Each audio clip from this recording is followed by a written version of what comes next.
podcast Info Indonesia kali ini kita kehadiran tamu istimewa. Mereka adalah kader-kader muda dari Partai Golkar atau kader hebat. Langsung saja kita berkenal langsung dengan Bung Justin Kurniawan Zeningrat yang saat ini menjabat Ketua Kecamatan PB1, caleg Dapil 1 juga. Selamat datang. Assalamualaikum warahmatullahi wabarakatuh. Kemudian Bung Dipo Simpati Alam sebagai Wakil Ketua DPD Partai Golkar yang juga hanya dicaleg ya. Ya. Pak Kepala Palembang. Siap. Dan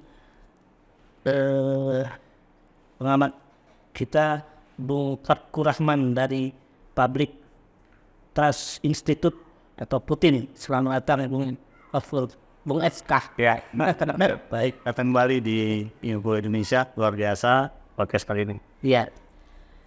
Langsung saja kita mungkin langsung bicara dengan para kader Golkar. Dengan tema kita bahasan kali ini mengukur potensi dan peluang Partai Golkar di daerah pada pemilu 2024. Mungkin sebagaimana kita ketahui di pemilu atau Pilpres 2024 ini Golkar bukan pemain utama. Karena yang dia ikut mengusung partai Prabowo untuk di Pilpres 2024. Bagaimana tanggapan Bung Justin? Secara totalitas bagaimana? Baiklah, terima kasih buat Bung Toblik. Jadi kami kader Golkar yang berada di daerah khususnya Kota Palembang.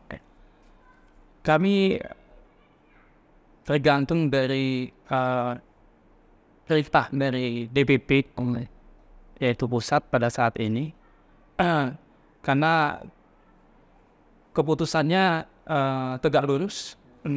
Jadi apa yang diputuskan oleh DPP, ya kita sebagai kader yang dibawa harus siap dengan perintah. Memang beberapa waktu yang lalu DPP pusat Partai Golkar sudah memberikan instruksi kepada DPP provinsi, dan provinsi pun sudah menginstruksikan kepada DPD Partai Golkar di Kota Palembang untuk setiap atribut khususnya caleg Partai Golkar untuk memasang foto Prabowo. Mungkin itu saja. Sudah dilaksanakan Bung Dipo untuk kadernya? Oke, terima kasih. Kalau untuk Pilpres, kita kader Golkar terutama yang di Palembang ini, memang dari awalnya kan kita sudah ada instruksi untuk pendapat Pak Erlangga untuk capres. Karena dalam perjalanan, jadi kita akan jadi partai pengusung ke Pak Prabowo, di mana memang calon Presiden Prabowo sudah diinstruksikan kita ke kader-kader untuk mengusung ataupun mungkin kita publikasi. Mungkin kita masih menunggu pemantapan. Sekarang ini pemantapan mungkin pada saat nanti penunjukan wakil. Ya, karena kita Partai Golkar ya bisa dibilang ya partai besar, mungkin kita mengharapkan juga kalau memang untuk mendampingi Prabowo mungkin Pak Erlangga bisa mendampingi. Kita juga mengharapkan supaya ikut berperan gitu kan. Kalau untuk di kader memang sudah diinstruksikan, tapi memang tahun ini memang agak beda dengan tahun 2019, di mana tahun ini untuk Pilpres dukungan antara Partai Golkar berbeda. Kalau tahun kemarin kan koalisinya ke Partai PDI bergabung, kalau ini kan bergabung ke Gerindra. Di mana kalau untuk di Palembang dan Sumsel umumnya, ya kita yakinlah, mudah-mudahan kalau untuk Partai Golkar kita solid lah untuk ke daerah-daerah, walaupun di pelosok-pelosok tetap ikut instruksi apapun bentuknya dari pusat. Mudah-mudahan akan kita maksimalkan perjuangan untuk pemenangan Pak Prabowo. Kalau mungkin dari faktor ini kan Golkar seperti kata diriku tadi partai besar, tapi secara elektabilitas untuk di Pilpres ini lebih cenderung mengusung. Itu hitung-hitungan seperti apa? Ya, ini salah satu tantangan sebenarnya bagi Partai Golkar itu sendiri. Kalau saya melihat bahwa Partai Golkar kelebihannya ada di struktur partai yang sudah mengakar sampai ke tingkat level paling bawah, dan juga lebih dinamis dan modern dibandingkan dengan partai-partai lain yang kurang mengakar dan sebagainya.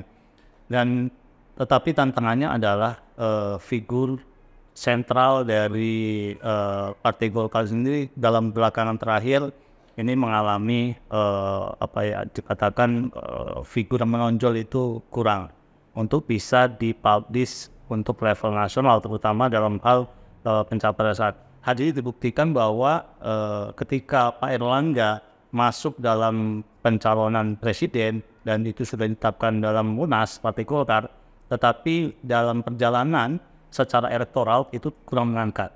Bahkan itu kalau di dalam survei dilakukan secara nasional oleh beberapa lembaga survei itu masih di level di atas 3 besar. Nah, ini menjadi tantangan Partai Golkar. Dan dalam sejarahnya juga Partai Golkar saya pikir secara politik tidak pernah satu bulat dalam pencapresan secara elektoral, karena kita lihat karena partai ini adalah sejarahnya adalah partai yang dimanapun dia memiliki peran. Nah, ini yang menjadi menarik untuk kita kaji. Sebelumnya pernah dulu ketika awal mula mengusung Prabowo di pemilu Pilpres ya 2014 sudah itu bahkan sampai akan bergabung di oposisi, ternyata tidak sampai ke oposisi gitu kan.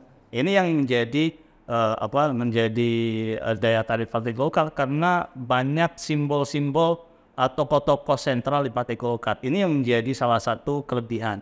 Memang ada struktur kuat di organisasi, tetapi juga ada simpul lain. Misalkan ada beberapa faksi yang memang sudah sering terjadi di Golkar. Ini yang menjadi kelebihan juga. Misalkan dulu SBY dengan JK gitu kan.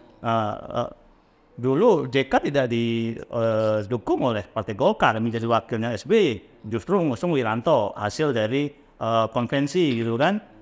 Tetapi tetap itu simbol Partai Golkar. Akhirnya apa? Di bawah secara elektoral juga terpecah gitu kan. Sebagian faksi yang mendukung Yusuf Kala itu menjadi elektoral menyokong SBY-JK dibandingkan Wiranto waktu itu. Nah, ini yang menjadi menarik. Dan di 2024 saya melihat ada gejala yang sama. Ada gejala yang sama. Memang secara struktural sekarang mendukung Prabowo Subianto. Gejala yang sama ini gejala apa? Ya, saya melihat seperti ini. Ada beberapa pemberitaan kader-kader Golkar, memang ini bukan kader struktural ya.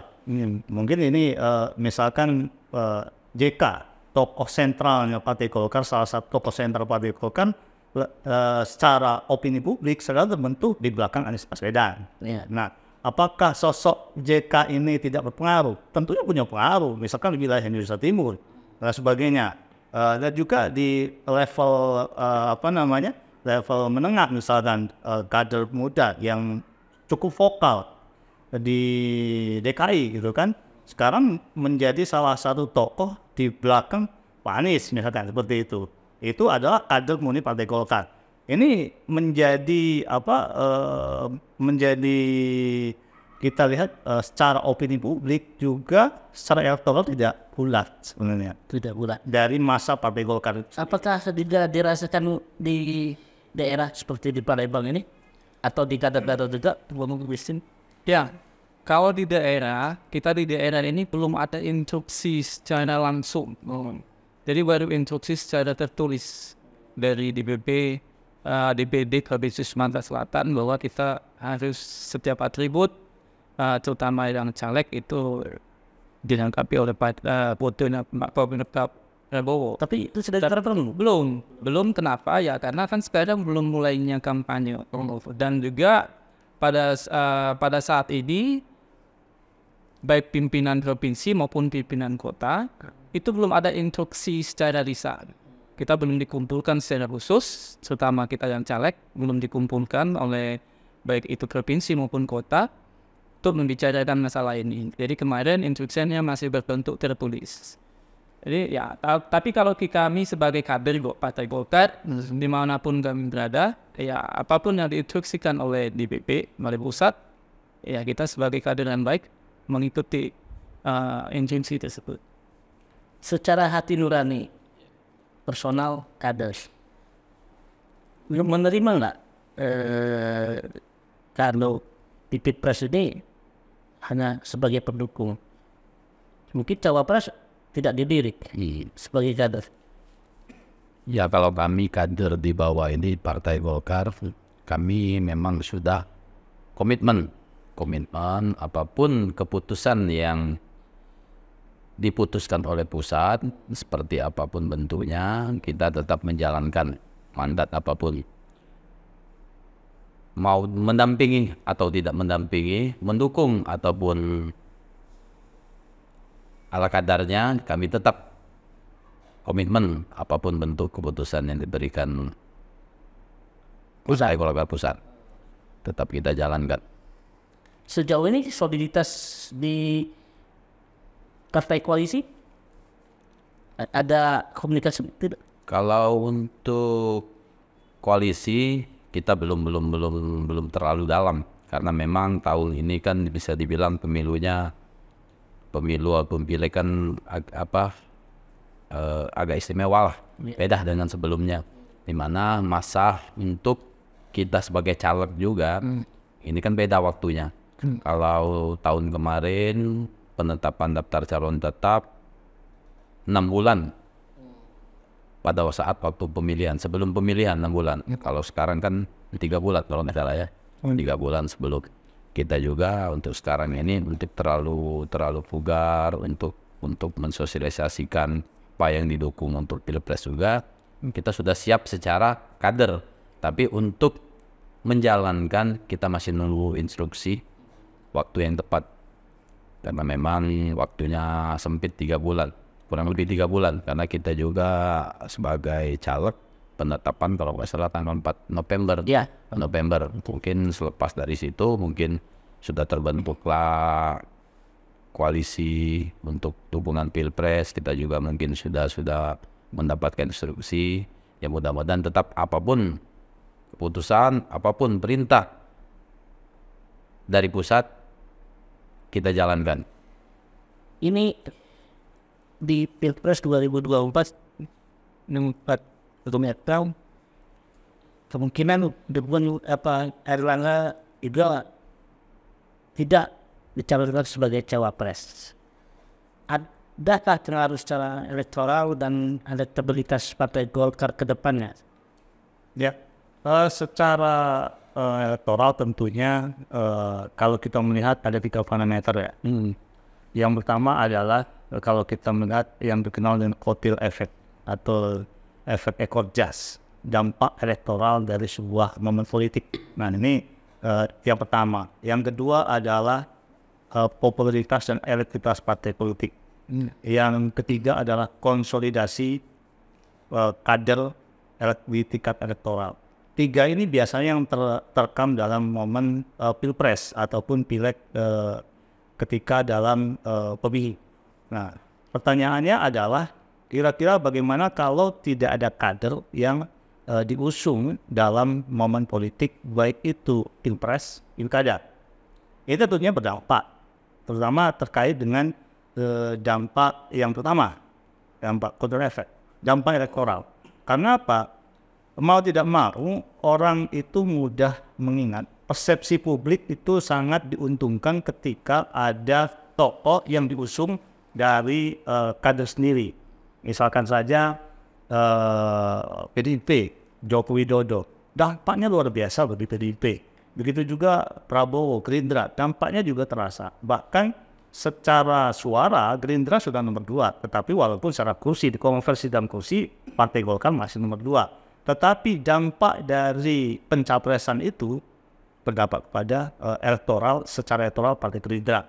Begitu juga nantinya di 2024 itu pasti akan dampak itu akan terasa. Misalkan seperti ini tercover dalam tiga poros misalkan.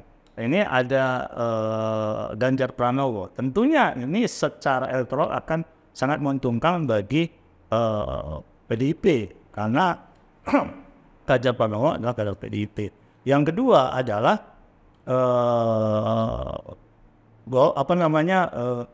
Prabowo secara elektoral tentunya akan lebih mengingatkan persepsi itu kepada Gerindra dibandingkan dengan faktor pengusung. Nah, yang ketiga misalkan Anies. Nah, Anies ini menarik karena dia bukan tokoh partai dari seluruh 3 partai pengusung. Hanya saja wakilnya dari PKB yang sebelumnya dari Partai Gerindra. Nah, ini tampaknya kalau secara persepsi politik mencoba untuk bagaimana PKB juga mengambil momen ini dampaknya ke elektoral Partai Kebangkitan Bangsa. Begitu juga dengan PKS dan Nasdem yang mencoba mengambil efek dari Anies Baswedan di beberapa wilayah-wilayah tertentu untuk bisa meningkatkan basis suaranya di pemilu 2024. Apakah itu bisa? Tentunya bagaimana mengkapitalisasi pilpres itu. Strateginya adalah bagaimana mengkapitalisasi tokoh capres itu untuk bisa dikonversi dalam bentuk suara di pileg. Ini untuk apa? Sasarannya tentunya bukan kepada pemilih militan, bukan kepada pemilih yang sudah dikonsolidasi atau dimobilisasi, tetapi kepada pemilih mengambang. Pemilih mengambang ini tidak bisa ditekan, tetapi bagaimana persepsi itu dibentuk untuk bisa dikapitalisasi dalam bentuk tokoh-tokoh. Nah, ketika pemilih mengambang, ketika dia seret dengan Prabowo, biasanya dia akan memilih ke Gerindra. Nah, ketika seret dengan Anies misalkan, nantinya diskusi kemana parpol ini. Nah, ini yang menjadi daya tarik. Begitu juga dengan Ganjar. Ketika seret dengan Ganjar, tentunya PDIP akan menjadi salah satu limpahan. Dampak-dampak itu terasa nggak di kader Partai Golkar? Apakah memang ini kalaupun nanti ada keraguan, misalnya wah ini akan menurunkan elektabilitas nih, ada berat dirasakan? Jadi baik, kita berkacamata dari pemilihan umum 2019. Jadi pada saat itu Golkar juga mengusung Jokowi, yang notabene dari PDIP.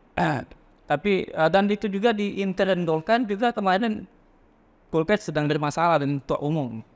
Tapi alhamdulillah walaupun badai menerpa dan kita tidak mengusung ketua umum sebagai presiden, tapi kita tetap suara kita nasional di nomor 2 besar.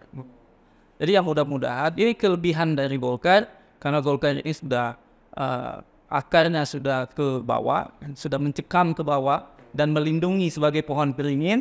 Ya alhamdulillah, walaupun ketua umum kita, ya kalau dari hati nurani kita kecewa memang, karena proses untuk menjadikan ketua kita Erlangga untuk menjadi presiden itu bukannya kita yang di bawah, terutama kami yang kecamatan, waktu itu menggalang masa bagaimana untuk menaikkan elektabilitasnya Pak Erlangga. Ya, tetapi karena proses dan mengharuskan kita mengusung Pak Prabowo, ya kita harus legowo. Dan juga ya alhamdulillah walaupun itu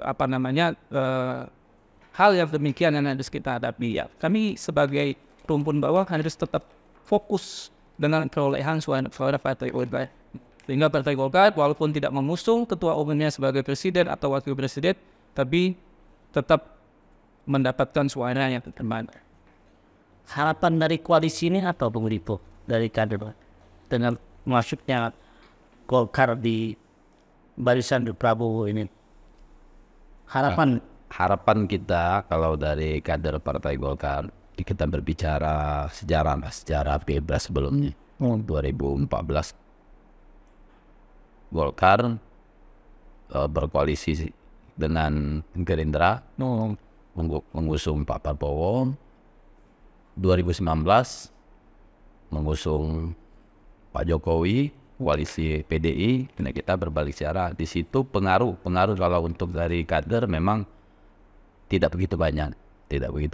Kalau karena kita bicara masalah dukungan untuk di Sumsel, karena Golkar di Sumsel sampai sekarang alhamdulillah masih solid lah. Kalau untuk presiden tinggal instruksi mana yang didukung, tapi pengaruhnya memang gini. Kalau harapan kita sih untuk partai Golkar dengan terbentuknya atau bergabungnya koalisi terhadap Pak Prabowo, di mana memang visi misi kita tidak begitu jauh lah. Mudah-mudahan ya kalau harapan kita semoga dengan koalisi ini untuk kader-kader untuk bisa meningkatkan ataupun membantu kita terhadap pengaruh terhadap pileg yang kita laksanakan. Karena memang secara visi harapan kita sama Gerindra hampir sama, bisa bersatu loh begitu. Mudah-mudahan ya harapan kita Pilpres kali ini bisa meningkatkan elektabilitas, popularitas kader-kader Golkar, khususnya di Kota Palembang dan Sumsel pada umumnya. Dapil berapa kalau mau? Dapil 4. Dapil 4. 3 kecamatan, Kecamatan Sako, Kecamatan Kalidoni, Kecamatan Sematang DPRD Kota Palembang. DPRD Kota Palembang. Dapil 1, Dapil 1. Pilihan Barat 1, Pilihan Barat 2, Bukit Kecil dan Dus. Ini mungkin ke Bung FK. Ini Partai Golkar kan masuk partai unik kan. 2 pemilu, 2 pilpres bukan menjadi pemain utama. Tapi suara mereka ini cukup dibutuhkan, bahkan memang sangat besar sampai duduki peringkat kedua. Apa keunikan yang bisa dibaca di Bung FK? Ya, keunikan ya gini, Partai Golkar ini kan sebenarnya secara ideologis pada nasionalis ya, partai tengah lah, katakan seperti itu. Dia tidak ke kiri banget, tidak ke kanan banget, artinya tengah-tengah. Dan juga keunikannya adalah struktur partai seperti dia partai itu sudah mengakar sampai 3 desa. Kalau kita ke desa-desa gitu kan, kalau kita checklist gitu kan, kira-kira ada pengurus tingkat desa ada. Nah, Partai Golkar pasti ada. Itu yang menarik terkait dengan selain beberapa partai yang lain ya. Ini kelebihan partai Golkar. Nah, yang kedua, keunikan Partai Golkar adalah ini dinamis. Dinamis di sini adalah secara politik dia tidak terkooptasi oleh satu tokoh. Banyak tokoh-tokoh sentral, faksi-faksi gitu. Nah, kalau di Gerindra kan jelas itu kan Prabowo, itu kan. Kalau di Nasdem Surya Paloh, gitu kan. Kalau di PDIP itu ada Megawati. Nah, kalau Golkar nggak bisa. Golkar itu punya tokoh yang banyak, faksi yang banyak. Nah, ini di maintain secara organisasi menjadi dinamika politik yang menarik. Saya pikir dalam hal kancah perpolitikan, baik itu tingkat nasional maupun tingkat lokal. Dan hanya saja dalam hal konsolidasi kepartaian, konsolidasi pendidikan politik, ini kritik juga kepada Partai Golkar. Ini justru agak kurang. Nah, agak kurang dibandingkan misalkan partai ideologis lain, PDIP maupun Partai Keadilan Sejahtera atau PKB. Itu kalau PKB pendidikan politik di pesantren itu sangat kuat. Begitu juga dengan PKS punya pendidikan politis di tingkat basis itu intens. Begitu juga dengan PDIP. Kalau Golkar tidak, seperti ada momentum gitu kan, momentum kekuatan, ada kekuatan struktural dan kekuatan kapital. Ini yang begitu yang cukup menonjol dari Partai Golkar. Kelebihannya adalah dinamis dibandingkan dengan partai lain, dan juga secara kader struktural menekan. Itu kelebihannya. Target di pemilu 2024 nih untuk Sumsel berapa? Target Suara kalau target di provinsi ya kita ingin mengulangi 5 tahun yang lalu sebagai pemenang, yaitu kembali untuk memimpin sebagai ketua DPR. Dan Palembang juga mungkin 5 tahun yang lalu lepas, ya mudah-mudahan target untuk 2024 ini kita ambil kembali. Ya, untuk ini tadi pendidikan politik, ya memang kita akui pendidikan politik di Golkar memang masih sangat minim. Tapi alhamdulillah beberapa tahun terakhir ini kita sudah membuat sekolah khusus politik untuk kader-kader Golkar yang dikirim ke Jakarta. Nah, tinggal mungkin nanti di Jakarta ya mungkin itu 1-2 cuma ini kan, kader 1-2 kader yang dikirim ke Jakarta. Mungkin akan menulari baik di provinsi maupun di kota membuat sekolah-sekolah politik dari Partai Golkar. Baik, itu yang disajikan dari para narasumber ini. Mungkin ada pesan terakhir apa mau disampaikan, Bung Liput, kepada para kader Golkar? Ya, pesan saya terhadap teman-teman kader Golkar, terutama yang berada di Palembang dan Sulsel pada umumnya, mungkin secara nasional kita tetap jalankan apapun bentuk instruksi yang sudah diputuskan oleh DPP Pusat. Penting kita tetap bersatu, tetap menjalankan apa yang sudah kita tetapkan, terutama untuk caleg-caleg di dapil masing-masing.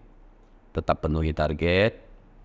Mudah-mudahan di 2024 kita bisa memenangkan pemilu secara nasional, secara umum, dan untuk pada para kader Golkar yang berada di Kota Palembang, semoga kita tetap solid, kita berbicara secara partai, tetap memenuhi target kita, di mana setiap dapil minimal kita bisa mendapat 2 kursi. Mungkin ada satu di Pilkup 2024 Sulsel ini sudah ada komunikasi atau informasi seperti apa ke depannya? Ya, Atau mengusung sosok baru? kalau di pemilihan gubernur pada yang akan datang ini belum ada pembicaraan baik dari provinsi maupun dari tingkat kota, baik itu gubernur maupun wali kota. Tetapi kami yang caleg Kota Palembang dan kader Kota Palembang, khususnya ketua-ketua kecamatan yang ada di Kota Palembang itu dengan bulat dan sepakat mengusung Bapak M. Hidayat sebagai calon wali kota Palembang. Oh, untuk wali kota Palembang ya. Jadi sudah punya persiapan untuk wali kota Palembang ini ya? Insya Allah. Ya, Makanya kita di sini setiap diadakan pertemuan bahwa caleg harus bersatu dengan kerja keras, kerja cerdas, dan kerja tuntas agar setiap dapil memperoleh 2 kursi sehingga dapat mengusung Partai Golkar dapat mengusung sendiri. mungkin dengan sendiri untuk menjadi wali kota Palembang. Pesan bisa disampaikan untuk secara umum, Bu Eva? Saya secara singkat mengatakan bahwa dalam pertarungan politik, baik itu terutama pileg, tingkat paling bawah, ada 3 hal yang harus diperhatikan. Yang pertama adalah, ini pengalaman juga ya, saya juga beberapa kali mendampingi kandidat di pileg. Satu hal yang perlu diperhatikan adalah popularitas partai. Kita lihat seperti apa. Ketika popularitas partai tinggi, ini menjadi keuntungan. Dan Partai Golkar salah satu partai yang memiliki popularitas yang cukup tinggi. Nah, yang kedua adalah terkait dengan kader caleg yang akan diusung. Ketika caleg yang akan diusung secara ketokohan itu tidak sebanding dengan popularitas kandidat, justru mengikuti popularitas parpol, nah ini yang agak sulit mendapatkan 2 kursi. Karena apa? Kader mendompleng elektabilitas partai, bukan menyokong untuk mendapatkan 2 kursi. Itu terjadi di beberapa partai. Popularitas tinggi, elektabilitas partai tinggi, tetapi kader yang disokong tidak kokoh. tidak kuat, sehingga mendompleng elektabilitas. Dapat, tapi kadang-kadang gagal. Akhirnya apa? Jadi partai besar tetap tidak mendapatkan kursi. Justru ada partai kecil yang secara elektabilitas tidak diperhitungkan di survei di tingkat lokal ya, di kabupaten, kota, dia muncul. Kenapa? Memiliki kader yang punya ketokan yang kuat, jaringan yang kuat dan sebagainya, sehingga mendukung elektabilitas parpol untuk mendapatkan satu kursi. Nah, yang ketiga adalah kotel efek tadi, efek ekor jas. Bagaimana membangun persepsi ketokohan yang diusung baik tingkat nasional, presiden, tingkat provinsi calon gubernur, tingkat kabupaten wali kota adalah tingkat bupati wali kota. Nah, ini dampaknya kepada elektabilitas partai untuk mengambil magnet-magnet pemilih mengambang. Ini bagaimana strategi parpol. Nah, kalau ini bisa dilakukan, saya pikir ini bisa menjadi cara untuk mendapatkan 2 kursi, dan itu sudah dilakukan di Palembang ini. Yang bisa mengambil electoral effect itu adalah Gerindra, karena di pemilu 2019 lalu Gerindra di beberapa tempat ini mendapatkan 2 kursi. Selain dia punya tokoh caleg yang kuat, elektabilitas partai yang juga kuat, dia ditopang oleh efek electoral jas atau kotel efek, persepsi nasional, lokal, sehingga mendapatkan limpahan suara mengambang. Ini yang harus bisa diperhitungkan kepada mungkin Partai Golkar saat ini yang hadir di sini untuk bagaimana membangun strategi itu. Baik, kami ucapkan terima kasih. Assalamualaikum warahmatullahi wabarakatuh.